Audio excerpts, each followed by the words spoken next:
No deserto, Agar e Ismael continuam a sua jornada. Eles estão andando sem rumo, num sol extremamente quente. Mas algo terrível vai acontecer. Ismael vai estar tão cansado que vai acabar desmaiando no meio do deserto. Agar vai tentar segurar o menino, mas ela só vai conseguir arrastá-lo para uma sombra de arbustos que eles encontraram no meio de tanta areia. A mãe vai começar a ficar desesperada e não vai saber o que fazer.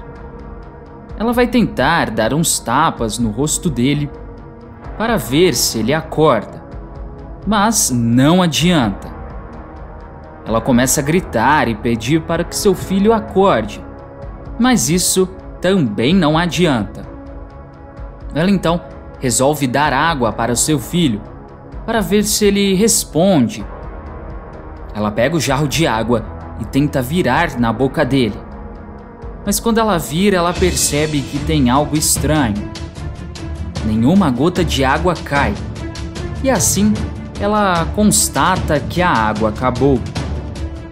Agar se desespera mais ainda. Sem mais saber o que fazer, ela resolve apelar para Deus. Por isso, ela, que estava ajoelhada, se levanta, dá alguns passos se distanciando de seu filho. Ela então diz para Deus ajudá-la, porque ela não pode ver seu filho perder a vida. Nesse mesmo instante, o Senhor resolve ajudá-la. Deus então vai perguntar: quem tens tu, Agar? Nada receeis, porque Deus ouviu o menino. Ali onde ele está, vai, pega no teu filho e consola-o, porque os descendentes hão de construir uma grande nação. Mas Agar percebe que, na verdade, foi um anjo que disse isso. O mesmo anjo que ajudou ela tempos atrás no deserto. Agar vai ficar muito feliz em saber que Deus ouviu as preces dela. Mas o Senhor não vai parar por aí. Ele ainda vai realizar um grande milagre. Ele vai abrir um poço, ali mesmo, na frente de Agar. Nesse mesmo momento, a moça vai ficar chocada e vai receber a autorização do anjo para colocar água no jarro e dar de beber a seu filho. Agar vai correndo fazer isso e dá a água para o seu filho. Nisso, o anjo que estava falando com ela para de responder. Mas uma boa notícia acontece. Ismael acorda do seu desmaio. E ainda, Ismael mais uma vez ficará à beira de perder a sua vida. Mas Deus, que não abandona ninguém, dessa vez vai ter uma atitude nova, que chocará Agar. Abraão ainda vai resolver a história do poço, só que ele não vai ser nada amigável e invocará o nome do Senhor para botar ordem em tudo. Além disso, mais uma passagem de 9 anos vai acontecer na novela. E Deus, que ajudou tanto Abraão, vai querer uma retribuição de tudo isso. Mas o pedido de Deus vai envolver sangue e sacrifício. Vale lembrar que as únicas histórias que estão citadas na Bíblia é de que Abraão realmente vai falar com o rei Abimeleque para resolver essa história do poço. E que também Deus faz um pedido um tanto quanto inusitado para Abraão. As outras histórias, a Record resolveu produzi-las por conta própria. Mas antes de continuar contando o que vai acontecer na novela, se possível, clique no botão de gostei, e se inscreva no canal. Assim, o YouTube te avisa sempre que sair um vídeo novo de Gênesis da Record. E você fica por dentro de todas as novidades da novela. Agora, aproveita e me conta, qual você acha que será o pedido de Deus? Deixa sua opinião aqui nos comentários. Além disso, Abraão vai resolver a história do poço de seu povo, que ficou muito mal resolvida. O fiel escudeiro do rei vai aparecer com o patriarca no meio do palácio.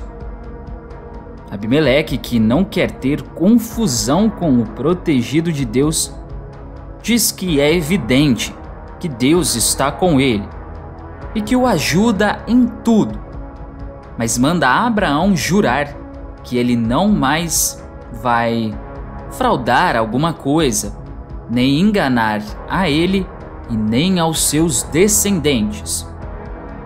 Ele ainda diz que quer que as relações entre eles sejam muito limpas e sempre de boa amizade, assim como ele foi com Abraão tempos atrás, devolvendo a mulher dele. Abraão então acaba jurando, mas ele aproveitou para se queixar de uma coisa. Ele acaba se queixando da história do poço, em que os criados do rei tinham tomado a força dos servos de Abraão. Abimeleque ficará extremamente chocado e vai dizer que é a primeira vez que ele ouve falar nisso. Ele vai dizer que nem faz ideia de quem possa ser a responsabilidade disso. E pergunta por que Abraão não disse a ele há tempos atrás. Abraão diz que isso não vem ao caso agora, mas ele acaba dando algumas ovelhas e vacas para o rei. Abimeleque, é claro, não vai entender nada e vai perguntar o que é que ele está fazendo. Abraão vai dizer que ele está oferecendo aquelas 7 ovelhas do seu rebanho como um presente especial, em forma de testemunho público de que esse poço em que eles estão tendo um problema é de que ele mesmo abriu e que por isso o pertence. Abimeleque, é claro, vai aceitar essas ovelhas e vai dizer que Abraão tem toda a razão. Os dois então finalmente selam essa aliança. E aquele pedaço de terra em que Abraão está acaba se chamando Berseba, porque ambos ali fizeram um juramento. Acontece então uma passagem de 9 anos na novela.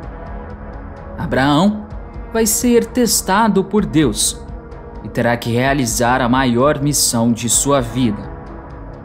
Com o passar dos anos, Abraão ficou muito apaixonado pelo seu filho Isaque. O menino era encantador, mas isso despertou a dúvida e a curiosidade de Deus. Por isso ele resolveu testar o seu protegido. Abraão estará realizando as suas orações como de costume e não vai estar esperando por uma conversa com Deus. De repente, ele é surpreendido com o chamado de Deus. O patriarca dirá que ele está ali. Deus, sem enrolações, vai dizer: pega no teu filho Isaque, o teu único filho, a quem tu amas, e vá à terra de Moriá e ofereça-o a vida dele num dos montes que te hei de indicar. Abraão, sendo um bom servo de Deus, nem questionou o pedido do Senhor. É claro que ele ficou sentido com o pedido de Deus, e isso vai acabar tirando o sono dele. Mas a maior dúvida do homem será se ele conta ou não para Sara, já que ela também é muito apaixonada pelo menino. Mas me diz aí, qual você acha que será a atitude de Abraão? Omar vai reencontrar com Leora, mas para reconquistar a menina, ele fará loucura com o reino de Gerar e vai sequestrar a garota. Omar vai se revelar o pior vilão da novela. Abraão vai apelar para Deus e algo incrível vai acontecer. Tudo começa quando Leora e Omar vão se reencontrar. A menina, é claro, ainda está muito triste por causa de todas as mentiras que o filho do rei contou. E por isso, para continuar a conversa, ela vai exigir a verdade do príncipe. Omar, que quer a menina mais do que tudo nessa vida, vai acabar revelando a verdade secreta. Ele vai dizer que sabe que errou em mentir, mas ele revela que ele é filho do rei, que na verdade ele só estava fingindo ser um menino pobre, porque tudo isso fazia parte do castigo que seu pai deu a ele. Leora ficará chocada com a omissão de Omar. O garoto vai pedir perdão a ela, mas pede para ela entender o lado dele. Leora, que é uma menina muito compreensiva, vai acabar entendendo toda a situação e vai perdoar o menino. Os dois finalmente farão as pazes. Por causa disso, Omar vai acabar tomando coragem para fazer uma proposta. Ele diz que precisa perguntar uma coisa muito séria para ela. Leora responde que ele pode sim perguntar. Omar, então, sem nenhum pudor, pergunta o que ela acha deles fugirem juntos. Leora arregala os olhos e pergunta como assim fugirem juntos. Omar então pede calma e começa a explicar que ele não quer seguir os mesmos passos que seu pai. E revela que não quer poder, fortuna e muito menos governar um povo. Leora fica chocada. Afinal, qualquer um gostaria de ter tudo isso. Ela então pergunta o que é que ele quer. Omar abre um sorriso e diz que ele só quer viver com a mulher que ele ama, que é Leora. A menina vai ficar toda derretida. Omar pergunta qual é a resposta dela. Leora diz que ela não sabe e revela que isso é loucura. A menina vai ficar bem dividida entre o seu grande amor e a sua família. Omar vai dizer que ele sabe que é uma escolha difícil, mas revela que eles serão muito felizes.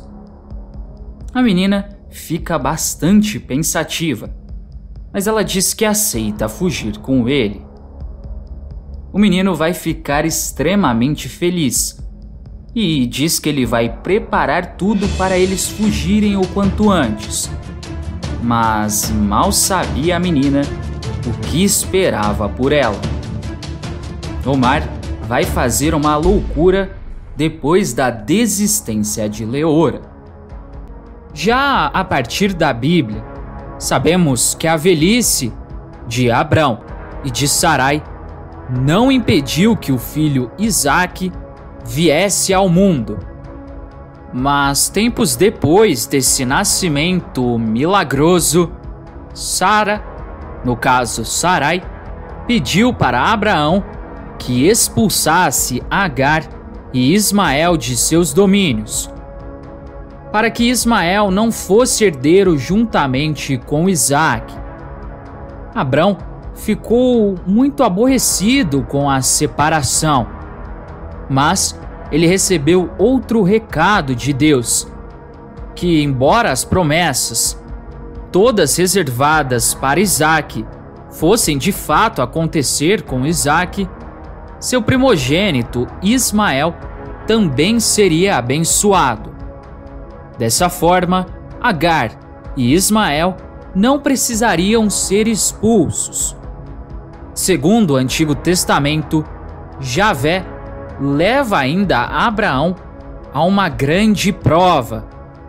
Ele manda que leva o seu filho Isaque a uma montanha na terra de Moriá e o ofereça em sacrifício em demonstração de sua fidelidade.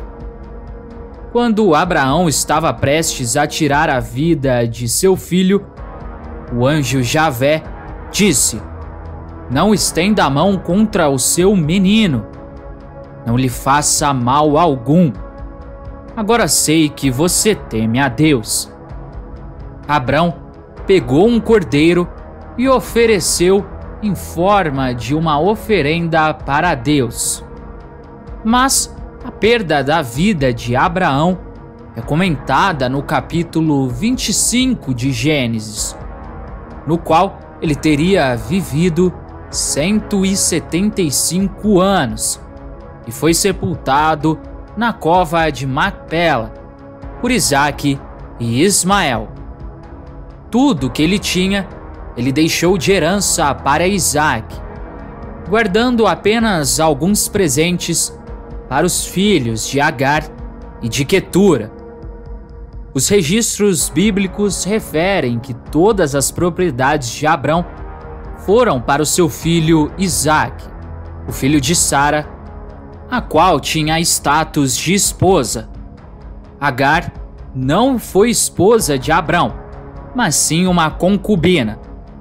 Quetura, sim, foi uma esposa de Abrão, mas só após Sara ter perdido a sua vida.